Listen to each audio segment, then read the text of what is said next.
a la propuesta de reforma fiscal que presentara el gobierno, modernización fiscal, proyecto de modernización fiscal, una reforma inclusiva, como ha llamado el gobierno del presidente Luis Abinader, planteó el lunes de la semana pasada en un encuentro con la prensa, la acostumbrada rueda de prensa de cada lunes en el Palacio Nacional, el presidente de la República, acompañado de su equipo económico, encabezado por el ministro de Hacienda, presentó al país la modernización fiscal y eso ha generado lo que todos ya conocemos.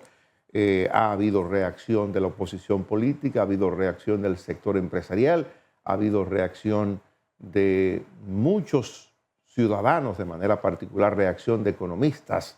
Uno de los economistas más connotados, en el caso de Andy Dauager, ha arremetido contra el proyecto de reforma que ha presentado el gobierno. Y bueno, aquí entra en discusión sobre lo que ya nosotros habíamos hablado y era de que buena parte del país estaba consciente de que la reforma era necesaria. Finalmente el gobierno ha propuesto la reforma y hay elementos que complican la reforma y es el tema de discusión. Habría que ver hasta dónde el gobierno está en disposición de ceder frente a algunos planteamientos que han hecho. De los planteamientos que lucen más combatido está el tema de la eliminación de los incentivos a la ley de cine.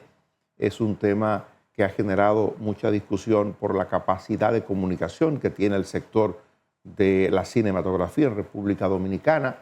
Además, hay grupos económicos importantes que han generado beneficios muy considerables a partir de la legislación que le permite un trato especial a la industria cinematográfica en la República Dominicana. Hay un grupo económico fundamental. Hay empresarios importantes, pero hay un grupo económico fundamental que se ha beneficiado y que ha hecho inversiones en la industria del cine en la República Dominicana. Eso sumado a la facilidad de comunicación que tienen actores y actrices, ha logrado hacer ruidos. Es un tema que hace ruidos también y es lo de la disminución del monto exento para el pago del IPI, que es el impuesto a la propiedad inmobiliaria, bajarlo a 5 millones de pesos y anunciar en el proyecto también la reevaluación de la propiedad inmobiliaria. Ese es un tema que ha hecho muchos ruidos también y ha hecho ruido, tenía que serlo por la capacidad de estos grupos, la eliminación de incentivos, las exenciones que el gobierno estaría eliminando a partir del proyecto que ha enviado al Congreso de la República. Ha hecho un poco de ruido y tiene sentido esto también.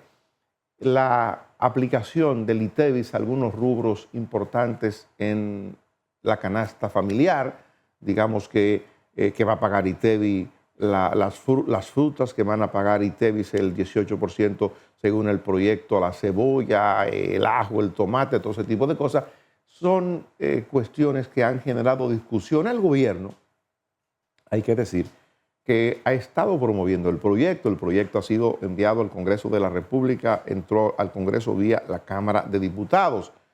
Yo me imagino y siento que es el espíritu de la Cámara de Diputados por donde ha entrado el proyecto.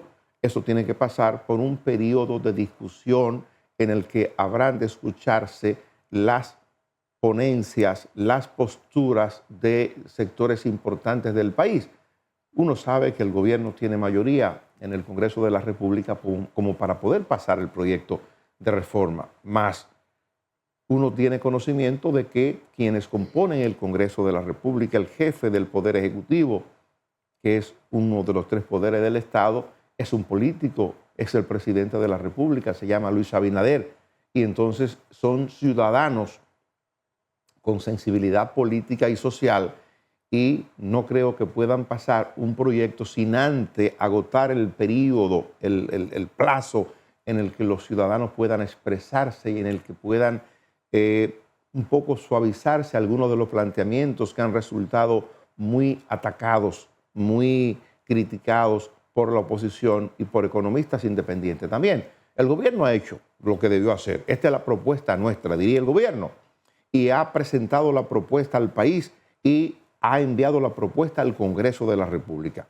Yo quisiera pensar que el Congreso de la República va a ser el espacio ideal como para que diputados y senadores puedan acoger algún tipo de reparos, algún tipo de observación que haga algún sector en particular. Digamos que si la población entiende que ampliar la base de aplicación del ITEVIS a algunos rubros fundamentales en la canasta familiar es mucho, bueno, pues que se le escuche como sector.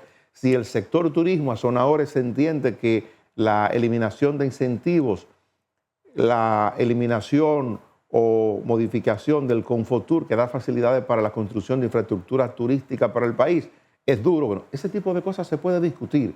Ahora, todos estamos conscientes, y lo acordamos hace muchos años, lo acordamos desde el año 2012 en la Estrategia Nacional de Desarrollo, de que tendríamos que abocarnos a una reforma. Pudo haber sido antes y debió haber sido antes. No lo fue. Pues parece que ahora nos tocará. Yo diría como ciudadano, como diría cualquier ciudadano de este país, ¿hasta dónde sería posible posponerlo para que no nos dé?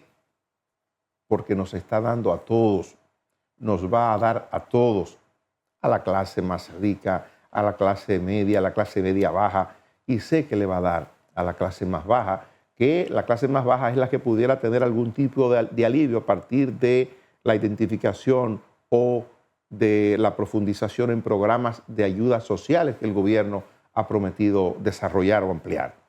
Pero la reforma es un mal necesario. Que no estamos de acuerdo, no podemos estar de acuerdo con algunos enfoques o con la manera en que se enfatiza en algunos impuestos que pueden ser muy perjudiciales. Sí, eso lo pudiéramos ver, pero yo creo que el gobierno, el presidente de la República ha tenido la valentía de hacerlo y lo ha hecho, supongo, y es un asunto que no hay que ser demasiado inteligente para suponerlo, por el hecho de que el presidente no va a ser candidato a la presidencia de la República jamás, a partir de lo que establece la Constitución de la República o la modificación a la Constitución que se va o se está aprobando en el Congreso el próximo lunes. Mañana termina el proceso y se espera que el gobierno anuncie, que el Poder Ejecutivo anuncie a la presidencia de la República y o el Congreso que el presidente se va a dirigir al país entre martes y miércoles de esta semana para presentar de manera formal la nueva Constitución de la República, que ha sido sancionada ya